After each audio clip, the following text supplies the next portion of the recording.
Muhammad Aziz, mana xudo xolisa dehqonchiliklar. Oldi qizarib mana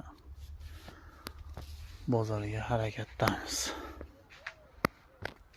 Yo'llarimiz isitishi zo'r uka.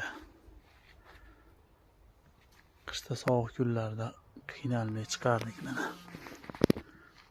Mana uka.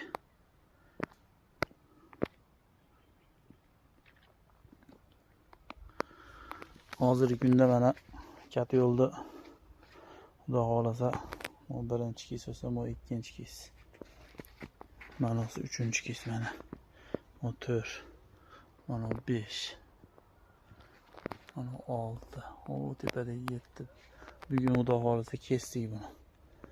Keslarini. Tepasidan kallasini kesdik.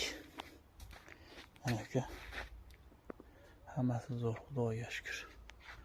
Shana shu ishlari hozirgi kunda kat yo'limizga xudo xolasa 120 kilo, 130 kilo atrofida xudo xolasa nimani ko'mirni solib qo'yyapmiz. Ertamangacha xudo xolasa kapanchi yaxshi. O'zi issiq ham bo'lib qoldi. Shu bilan yaxshi ushlayapti harorat. Sham tushirmay. Mana holat dehqonchiligimiz.